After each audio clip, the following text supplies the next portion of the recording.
ಪರವಾಗಿರುವವರು ಹೌದು ಎಂದು ಸೂಚಿಸಬೇಕು. ಪ್ರಸ್ತಾವದ ವಿರೋಧವಾಗಿರುವ ಇಲ್ಲ ಎಂದು ಸೂಚಿಸಬೇಕು. ಪ್ರಸ್ತಾವ ಹೌದು ಅನ್ನೋರ ಪರವಾಗಿದೆ ಎಂದು ಭಾವಿಸುತ್ತೇನೆ. ಪ್ರಸ್ತಾವ ಹೌದು ಅನ್ನೋರ ಪರವಾಗಿದೆ. ಪ್ರಸ್ತಾವ ಅಂಗೀಕೃತವಾಗಿದೆ. ಮಾನ್ಯ ಸಚಿವರು ಮಂಡಿಸಬೇಕು.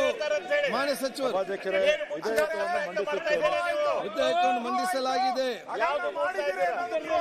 ಕರ್ನಾಟಕ ಸಾಲಿನ ಭೂ ಕಂದಾಯ ತಿದ್ದುಪಡಿ. ಮಾನ್ಯ ಸಭಾಧ್ಯಕ್ಷರೇ, 2024ನೇ ಸಾಲಿನ ಕರ್ನಾಟಕ ಭೂ ಕಂದಾಯ 2ನೇ ತಿದ್ದುಪಡಿ ವಿಧೇಯಕವನ್ನು ಮಂಡಿಸಲು ಅನುಮತಿಯನ್ನು ಕೋರುತ್ತೇನೆ. ಪ್ರಸ್ತಾವನೆ ಮಂಡಿಸಲಾಯಿತು. ಈಗ ಪ್ರಸ್ತಾವನೆ ಸಭೆ ಮಟ್ಟಕ್ಕೆ ಹಾಕುತ್ತೇನೆ. ಪ್ರಸ್ತಾವನೆ ಹೀಗಿದೆ: 2020 ಸಾಲಿನ ಕರ್ನಾಟಕ ಭೂ ಕಂದಾಯ 2ನೇ ತಿದ್ದುಪಡಿ ವಿಧೇಯಕ ಮಂಡಿಸಲು ಸಭೆ ಅನುಮತಿ ನೀಡಬೇಕು. ಪ್ರಸ್ತಾವದ ಪರವಾಗಿರುವ ಹೌದು ಎಂದು ಸೂಚಿಸಬೇಕು. ಪ್ರಸ್ತಾವದ ವಿರೋಧವಾಗಿರುವ ಇಲ್ಲ ಎಂದು ಸೂಚಿಸಬೇಕು. ಪ್ರಸ್ತಾವ ಹೌದು ಅನ್ನೋರ ಪರವಾಗಿದೆ ಎಂದು ಭಾವಿಸುತ್ತೇನೆ. ಪ್ರಸ್ತಾವ ಹೌದು ಅನ್ನೋರ ಪರವಾಗಿದೆ. ಪ್ರಸ್ತಾವ ಅಂಗೀಕೃತವಾಗಿದೆ. ಮಾನ್ಯ ಸಚಿವರು ಮಂಡಿಸಬೇಕು. ಮಾನ್ಯ ಅಧ್ಯಕ್ಷರೇ, ಸಭೆ ಈ ವಿಧೇಯಕವನ್ನು ಸದನದ ಪರಿಗಣನೆಗೆ ಪ್ರಸ್ತಾವನೆ ಮಂಡಿಸಲಾಗಿದೆ. ಕರ್ನಾಟಕ ವೈದ್ಯಕೀಯ ನಡೆಸಬೇಕಾ ನೀವು? ಉಪಯೋಗ ಏನೈತೆ? ಸದನ ಉಪಯೋಗ ವೈದ್ಯಕೀಯ ನೋಂದಣಿ ಮತ್ತು ಇತರ ಕೆಲವು ಕಾನೂನು ತಿದ್ದುಪಡಿ ವಿಧೇಯಕವನ್ನು ಮಂಡಿಸಲು ಅನುಮತಿ ಕೋರುತ್ತೇನೆ. ಪ್ರಸ್ತಾವನೆ ಮಂಡಿಸಲಾಯಿತು. ಈಗ ಪ್ರಸ್ತಾವನೆ ಸಭೆ ಮಧ್ಯಕ್ಕೆ ಹಾಕುತ್ತೇನೆ. ಪ್ರಸ್ತಾವನೆ ಹೀಗಿದೆ: 2020 ಸಾಲಿನ ಕರ್ನಾಟಕ ವೈದ್ಯಕೀಯ ನೋಂದಣಿ ಮತ್ತು ಇತರ ಕೆಲವು ಕಾನೂನು ತಿದ್ದುಪಡಿ ವಿಧೇಯಕ ಮಂಡಿಸಲು ಸಭೆ ಅನುಮತಿ ನೀಡಬೇಕು. ಪ್ರಸ್ತಾವದ ಪರವಾಗಿರುವ ಹೌದು ಎಂದು ಸೂಚಿಸಬೇಕು. ಪ್ರಸ್ತಾವದ ವಿರೋಧವಾಗಿರುವ ಇಲ್ಲ ಎಂದು ಸೂಚಿಸಬೇಕು. ಪ್ರಸ್ತಾವ ಹೌದು ಅನ್ನೋ ಪರವಾಗಿದೆ ಎಂದು ಭಾವಿಸುತ್ತೇನೆ. ಪ್ರಸ್ತಾವ ಹೌದು ಅನ್ನೋ ಪರವಾಗಿದೆ. ಪ್ರಸ್ತಾವ ಅಂಗೀಕೃತವಾಗಿದೆ. ಮಾನ್ಯ ಸಚಿವರು ಮಂಡಿಸಬೇಕು. ವಿಧೇಯಕವನ್ನು ಮಂಡಿಸಲು ಅನುಮತಿ ಕೋರುತ್ತೇನೆ. ವಿಧೇಯಕ ಮಂಡಿಸಲಾಗಿದೆ. ಈ ತರ ಎಲ್ಲ ಪಾಸ್ ಮಾಡ್ಕೊಂಬಿಡಿ. ಏನೇನಾಯ್ತು ಸರ್ಕಾರಿ ಉದ್ಯಾನವನಗಳ ಸಂರಕ್ಷಣೆ ಗ್ಯಾರಂಟಿ ಇಲ್ವಾ? ಕರ್ನಾಟಕ ಸರ್ಕಾರಿ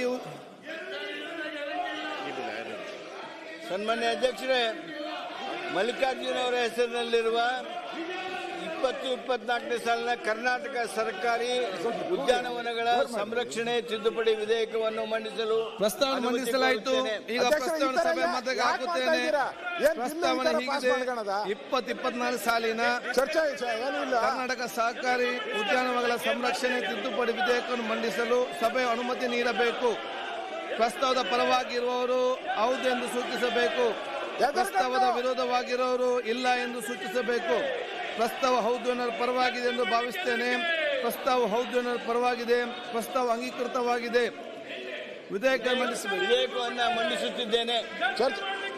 ವಿಧೇಯಕ ಮಂಡಿಸಲಾಗಿದೆ. ಅಧ್ಯಕ್ಷರೇ, ಯಾಕೆ ನೀವು ಈ ತರ ವಿರೋಧ ಪಕ್ಷಕ್ಕೆ ಒಂದು ಗೌರವ ಕೊಡಬೇಕು? ನೀವು ಆಡಳಿತ ಪಕ್ಷದ ಸದಸ್ಯರ ರೀತಿ ನೀವು ಅವ್ರ ಕಡೆ ವಾಲ್ಬಿಟ್ರೆ ಹೇಗೆ? ಒಂದೊಂದು ನಿಲುವಲ್ಲೂ ನೀವು ಕೂಡ ಆಡಳಿತ ಪಕ್ಷದ ಪರವಾಗಿ ಕೆಲಸ ಮಾಡ್ತಾ ಇರೋದನ್ನ ನೋಡ್ತಾ ಇದ್ದೀರಿ. ಒಂದೊಂದು ನಿಲುವಳಿ ಸೂಚನೆಗೂ ಒಂದೊಂದ್ ತರ ನಿಮ್ದು ನಿಲುವಳಿ, ಒಂದೊಂದು ನಿಲುವಳಿ ಸೂಚನೆಗೂ ಒಂದೊಂದ್ ತರ ಹೇಳ್ತೀರ ಎಲ್ಲ. ಈಗ ಬೋವಿಯಾಗನ್ನ ನೀವು ಪರ್ಮಿಷನ್, ಇಡಿ ಪರ್ಮಿಷನ್ 4 ವರ್ಷ ಹಿಂದೆದು. 4 ವರ್ಷ ಹಿಂದೆದು. 4 ವರ್ಷ ಹಿಂದೆದು. 4 ವರ್ಷ ಹಿಂದೆ ಸೈಟು.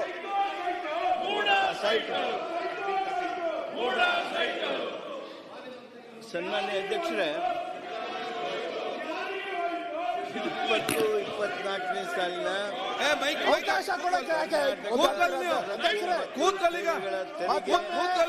ಮತ್ತೊಮ್ಮೆ ಪರಿಶೀಲನೆ ಮಾಡಿ. ಮತ್ತೊಮ್ಮೆ ದಯಮಾಡಿ ಅಧ್ಯಕ್ಷರೇ, ಇದು ಸರಿಯಲ್ಲ ಅಧ್ಯಕ್ಷರೇ, ಇದು ಸರಿಯಲ್ಲ. ನೀವು ಈ ತರ ನಡೆಸ್ತಾ ಇರೋದು. ಚರ್ಚೆ ಮಾಡಕ್ಕೆ ತಯಾರಿಲ್ಲ ಅಂದ್ರೆ ಏನು?